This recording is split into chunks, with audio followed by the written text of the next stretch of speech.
मैं हूं कृष्ण कुमार और आप हैं मेरे साथ मेरे YouTube channel the Gurukul learning 772 पे।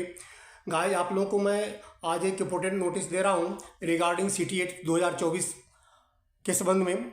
कल एक शाम को नोटिफिकेशन आया है CTET जो आपको जुलाई 2024 में होने वाला है, तो उसके लेकर के तो मैंने सोचा कि आप लोगों को लेटेस्ट अपडेट बता दूं कि बहुत सारे बच्चे हैं जो अभी जस्ट इन्होंने बीएड का फॉर्म, जैसे कि बीएड उन्होंने फाइनल ईयर में फॉर्म फिलअप कर रखा है, रिजल्ट आने वाला होगा या डीएड कर रखा होगा, तो उनको इंतजार होता है कि सीटेट हो।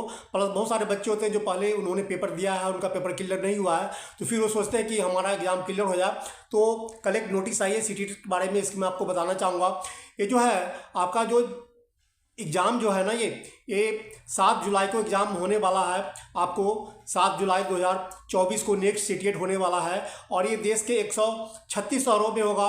20 भाषाओं में इसका 20 भाषाओं में मतलब ये एग्ज़ाम ली जाती है। और आपको पता है कि बहुत सारे बच्चे एग्ज़ाम में बैठते हैं और हर साल जो एग्ज़ाम होती है इसमें साल में 2 बार होती है।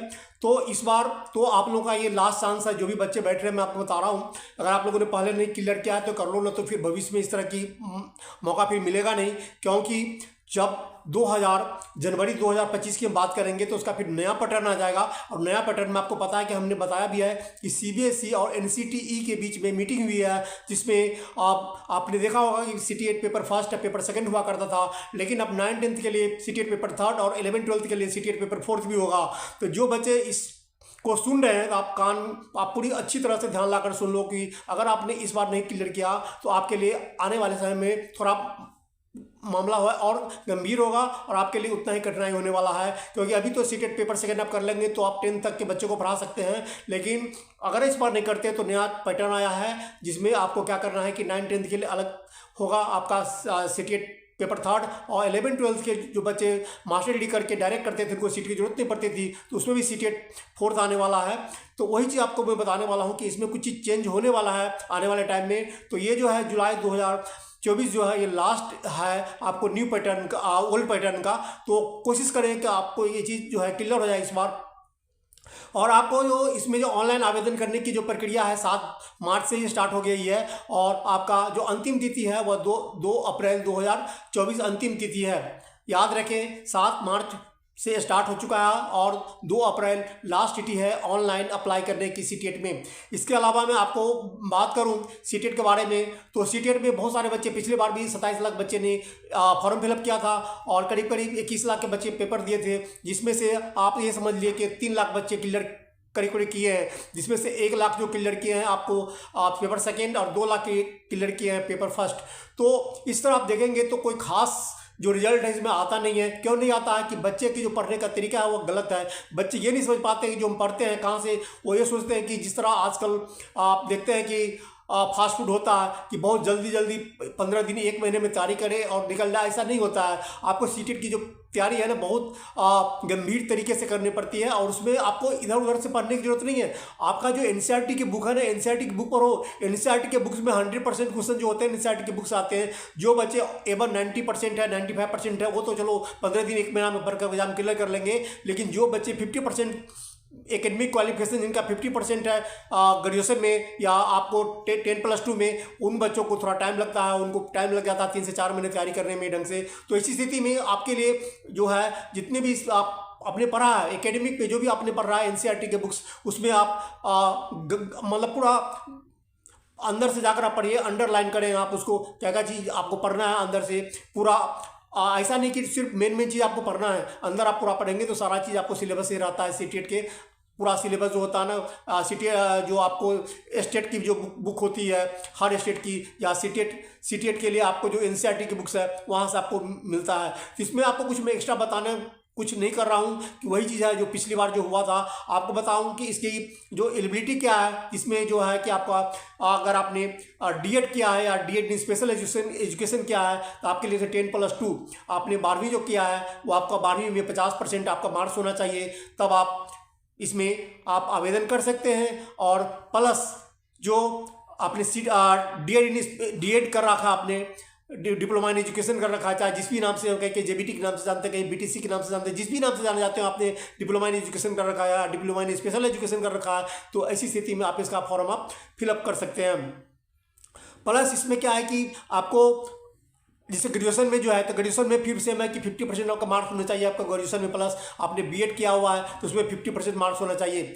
सेम है अगर आपने जैसे कोई जो कैटेगरी से रिजल्ट रखते हैं, जैसे कि आप समझ लीजिए कि कोई ओबीसी है, एससी एसटी है, तो उसमें 5% आपका जो एकेडमिक क्वालिफिकेशन है उसमें रिलैक्सेशन मिलता है। उसी तरह ग्रेजुएशन के लिए भी आपको 5% उसमें रिलैक्सेशन मिलता है, उसमें 3% ओबीसी को और 5% एससी एसटी को मिलता है। बाकी जनरल को जो आपको है 50% आपका एकेडमिक में क्वालिफिकेशन होना चाहिए, और बीएड में भी 50% और डीएड में भी आपका 50% होना चाहिए। इसके अलावा जो आपका एज की क्राइटेरिया है, एज 18 से शुरू है और अपर एज इसमें लिमिट नहीं है।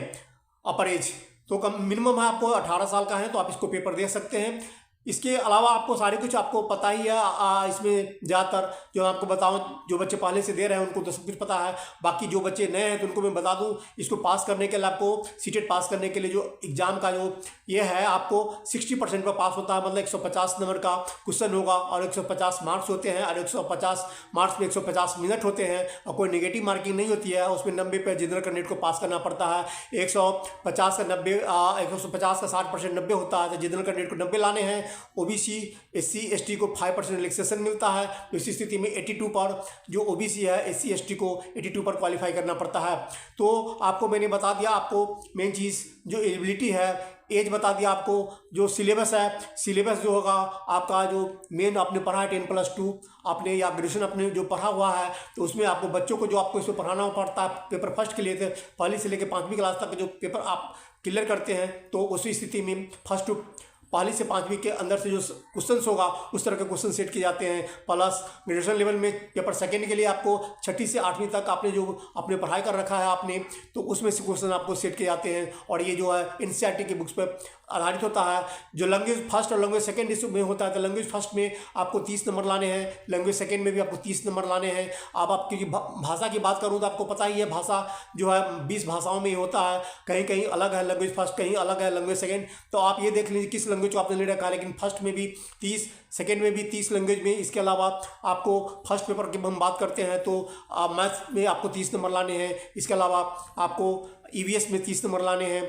तो इस तरह जो सीडीपी है उसमें आपको 30 नंबर लाने हैं। तो फर्स्ट पेपर में इस तरह 150 में से आपको कम से कम 90 नंबर लाने हैं। और इसी तरह आप सेकेंड पेपर में जाएंगे तो सेकेंड पेपर में साइंस और आर्ट्स आता है। जो आर्ट्स बच्चे हैं तो उनके लिए क्या होता है, एसएसटी होता है। तो एसएसटी में आपको जो भी सब्जेक्ट आता है उसी स्थिति में 30 नंबर जो आपका है, आपको पता ही है लैंग्वेज का होता है, फर्स्ट का, सेकंड का भी 30 लैंग्वेज का, उसके बाद सीडीपी 30, उसके बाद 60 नंबर जो होगा आपका एसएसटी का होगा। जो आर्ट्स के बच्चे हैं, जो साइंस के बच्चे हैं, उनको मैथ साइंस से 60 नंबर का जो क्वेश्चंस मैथ साइंस से रहता है। तो इस तरह से आपको भी जो क्वेश्चंस होगा पेपर सेकेंड के लिए, तो उसमें आपको 150 में से आपको 90 नंबर लाने हैं पेपर सेकेंड के लिए। तो ये आप लोगों का लास्ट चांस है, इसलिए लास्ट चांस बोल रहा हूँ। ओल्ड पैटर्न पे है, आधारित है, अभी तक तो कोई चेंज नहीं हुआ है। लेकिन आपको जनवरी 2025 का जो पेपर आप देखेंगे उसमें पेपर थर्ड, पेपर फोर्थ भी आपको देखने को मिलेगा। तो ऐसी स्थिति में अगर आपको टीचर बनना है, गवर्नमेंट टीचर बनना है, तो ये एग्जाम आपको क्रैक करना बहुत जरूरी है। इसलिए जो भी पढ़े एनसीईआरटी के बुक से पढ़े, इधर उधर से आप नहीं पढ़े। हाँ, थोड़ा सोशल मीडिया पर आप यूट्यूब आप जो है वो आप पढ़ें, उसमें भी बहुत कुछ जानकारी होती है। लेकिन जो बच्चे सोचते हैं हम सिर्फ यूट्यूब से पढ़ लें, ऐसा फिर आप पास नहीं कर पाते हो, क्योंकि इसमें जो परसेंटेज है आप देखेंगे तो कोई खास अच्छा परसेंटेज नहीं आता है। 20% आपको आप ये देख लें कम से कम पेपर फर्स्ट में, और 10% पेपर सेकेंड में बच्चे क्वालिफाई कर पाते हैं। तो मुश्किल तो है, मुश्किल उसके लिए नहीं है जो बच्चे जीनियस है, जो इंटेलिजेंट है, वो बच्चे तो क्लियर कर लेते हैं 3 महीने, 2 महीने, 1 महीने जैसे है। लेकिन जो बच्चे 50% के हैं और वो बच्चों को दिक्कत होती है, फिर 1 बार 2 बार 3 बार लग जाता है। आपको पता है जो इसकी जो वैलिडिटी है अब लाइफ टाइम की वैलिडिटी हो गया है कि एक बार आपने पेपर क्लियर कर लिया तो लाइफ टाइम तक के लिए इसकी वैलिडिटी आती है। तो ये जनरली जो कुछ है मैंने आपको सारा कुछ आपको समझाने की मैंने कोशिश किया है।